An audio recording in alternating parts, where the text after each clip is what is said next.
am so glad that you have decided to join me here today. Welcome back to my channel. I'm Anna and I like to talk about books.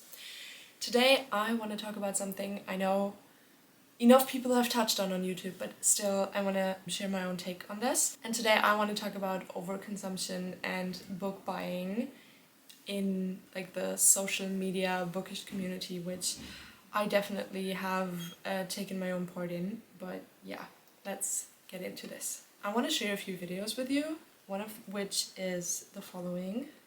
No thanks. I choose my own destiny. Excuse me? Have we seen how many books that are? Like, those packages? In the boxes alone, there must be like 5 or 6, and then there's a lot of like smaller packages and even a subscription box. I've seen 4 subscription boxes. That's a lot of subscription boxes, first of all, because those are expensive, but then there's also like a lot more packages. I have definitely made the mistake of buying too many books that I will not be able to read in the next 30 days. Let's be honest, we have all seen these 30+ book hauls.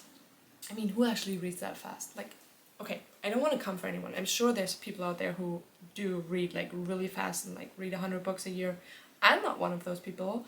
My record, without wanting to put like pressure on and numbers on how many books I read a year, I think my record was like 47 books. Tried to cheat my way through at the end because I was putting pressure on myself with my Goodreads goal, which I try not to do anymore.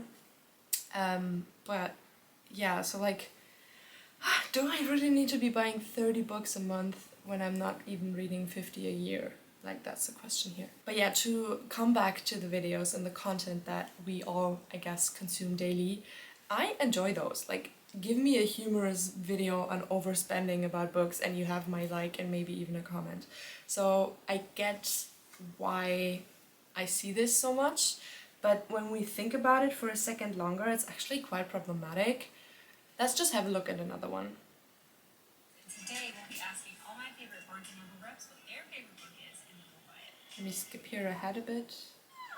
Financially we did really poor, but book-wise we did amazing. So she even admits that she did horribly financially, which kind of makes you assume that she spent more money than she should have.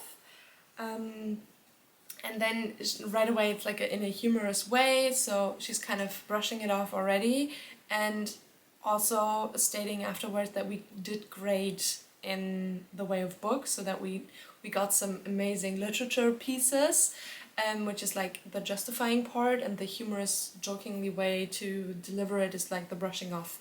And even though she might have just said that as a joke because she spent a lot of money and is actually able to afford it, not everyone who sees that video is actually able to afford it. And it still is normalizing this buying of the books, or like this overconsumption maybe of books. I mean, it is no new concept that we get this dopamine kick out of buying things.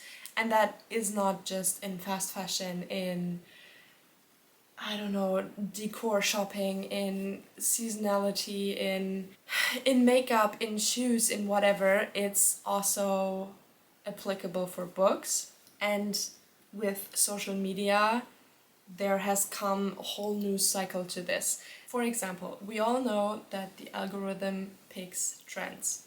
And it's not even really us anymore, it's just some video gets favored by the algorithm and gets played out a lot, and people hop onto this. And that also happens with books. So we have seen, especially on BookTok, which is a whole topic for itself. I don't want to criticize it at all because I'm a daily user of BookTok, and BookTok has many facets and sites appealing to different types of reader. But BookTok definitely has taken over also the bookshops, and there's always a table with what is hot on BookTok right now. And that is something that is purely reliable to the algorithm. The algorithm picks up something and turns it over and over and over and plays it out to millions of people, and content creators hop onto this because, of course, they are earning their money. It's a livelihood to stay relevant, so they join the trend. And especially with social media, it is I feel like at the moment it is very focused on what is being published right now, what is new, what's the hot shit, which also like kickstarts the whole FOMO thing. Like if everyone's reading this right now, or at least they're buying this, you want to have this on your shelf as well, which is like human. But yeah, we see where this is going. Like I myself have noticed that sometimes I see something online and I'm like, oh, this is like the 4th or 5th person I've heard speak about this book. I'm like already with my phone on Amazon looking up the price, looking up when it could be shipped, and seeing if I can have it before I even 100% know what this book is about. And primarily because I have noticed these habits in myself and these patterns of interacting with things I see online, I just want to, like, I guess, reflect a bit more. That's my cat, I'm sorry.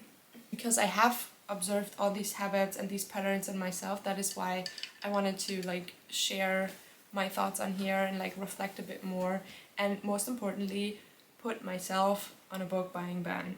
Listen, we have all bought books for the dopamine kick and not because we want to read them like immediately, and I have done so more than once.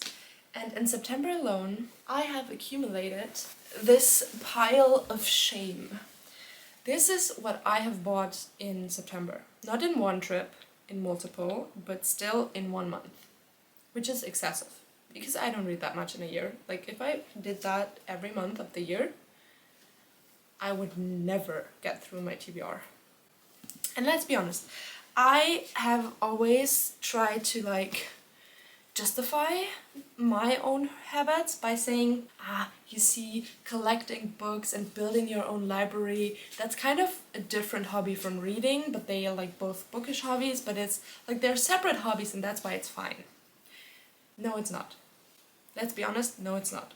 No, it's not fine. I do not need to spend, I don't know how much that was, like probably, that's 12 books. 3 of them very short and also cheap, but like, still leaves me with 9 books. That's close to, or like over 100 euros.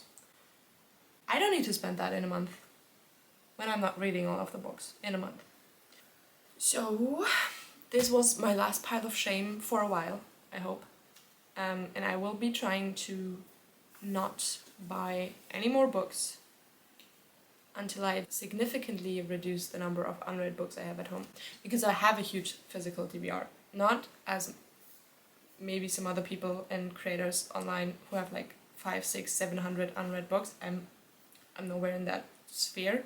I have like a total of maybe 400 books like in total, and I have read about half or a bit more than half of that, which still leaves me with like over 100 or 200 unread books, and that's not justified. That's not justified. So yeah, even though I have had a nice haul in September, I want to try to not buy any more books, because even though it gives me this magic dopamine rush, and that dopamine rush doesn't hold for long, and actually I feel a lot more satisfied if I finish a book and I really enjoyed it and I can articulate my thoughts and I can share that with people and maybe even talk to someone about it. That gives me a lot more satisfaction than just buying one book. The satisfaction of buying one book doesn't hold for long.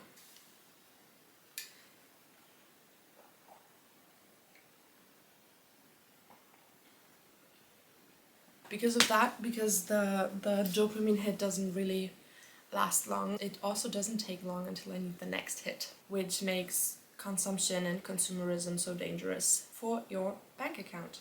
While I have been browsing the internet for material to share with you, which now was only 2 videos, but I think we get the gist of it and we've all seen the type of content I was referring to, I got actually quite sad because I looked at my bookshelves and I saw some like actually long-term TBR guests that have been on my shelves for forever, and I've not come around to them, and I've picked them back off of the shelf, and that's my cat again.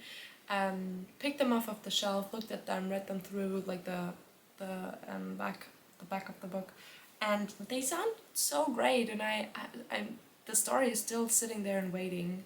So I actually put some words together, which I just quickly want to share with you.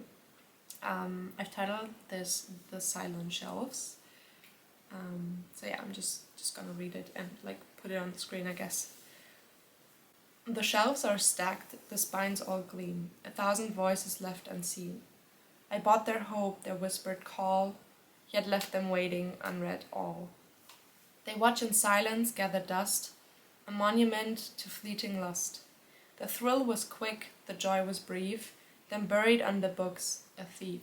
So here I stand and draw a line, no endless halls, the choice is mine. To read the words I've left behind and give these stories back their shine and time. Yeah, so that was cheesy. When I have already showed you, I will also share with you what this pile of shame entails, and that is Come Close by Sappho, which is a quick collection of poems. Then we have George Orwell's Notes on Nationalism, which is just 3 quick essays on, well, nationalism, which is shockingly relevant in today's political climate. Then I have The Bookseller of Paris, which is a queer novel set in the 1920s in Paris. Like I said, about a foreign bookseller in Paris. I think she's American, and she opens the infamous bookshop Shakespeare and Company, which I guess a lot of people might have heard of. And then it's about books being banned and her taking a risk of still selling them, and also her own sapphic love story. Then I also got In Defense of Witches, which is a feminist non-fictional piece about, well, feminism and women, and how the term witch was used against women and how maybe some modern women now try to claim it back. Then I also got Want by Gillian Anderson, which is a collection of anonymous sexual fantasies of women, and like a little bit of a discussion of those, trying to like peel away the taboo of sex for women. Next I got Queen Bee, which is a fictional retelling of the life of Anne Boleyn, where she actually is a witch, so this is fiction. I'm quite excited to read this actually. Next I got The Luminaries, which is basically a book about like monster hunters, also fiction, and it's about a young girl whose father basically was outlawed, and she is trying to get back into the order of the Luminaries to repolish her family name. Next book I got is The Blue Sisters, which this book is about 3 sisters who have lost their 4th sister. So there were four sisters once, and it's about how they all live different lives in different cities, pretty much lost contact with each other, and they have to all come back together to stop their childhood home in New York being sold. And it's only when their lives entwine again that they can actually, hi cat, that they can actually like get over their grief, or not get over it, but like deal with it in like a healthier way, and like maybe fall back in love with life. Next thing is also like just a short penguin. It's Hannah Arendt on violence, which is just a few essays of her on, well, war and violence and humans being shitty. And then I also got The Book Eaters, which this is a story about, well, a family that eats books. They need to consume books to stay alive, and they have a child that's a bit different, because they have a son, and the son does not eat the stories on the pages and the books, but he eats thoughts and souls. So like, okay, so like straight from the human and not from the page, which I guess makes them dangerous, and they are being hunted, and we get to dive into their story with them. And second to last was Among the Burning Flowers by Samantha Shannon, which actually I also already have read. And this is a prequel to The Priory of the Orange Tree, which is up there in my shelves. I love The Priory of the Orange Tree, and I love A Day of Fallen Night, which is also a prequel to it, but the first prequel is like set 500 years before The Priory of the Orange Tree, and this is like set right before / in The Priory of the Orange Tree. And it's a bit of a backstory to two characters we already meet in The Priory of the Orange Tree. And it's quite short in comparison, and I really enjoyed it. It was worth it. And then last but not least is To Whom the Bell Tolls, which is actually something I have bought because of social media. Yes, I know what I've talked about just a few minutes ago, but let me justify just a little bit. I don't know if you know JC Lin, the author, from TikTok.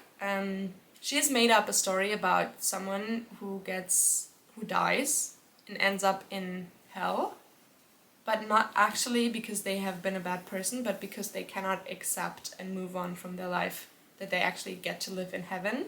So they get to temporarily work at the help desk, which help is written with a double L, which makes it a word pun, haha. Which is basically an info desk in hell, where souls go that are not happy with them being assigned to, well, hell, or the afterlife that they have been given. And it's not as easy to explain as I would like to, actually.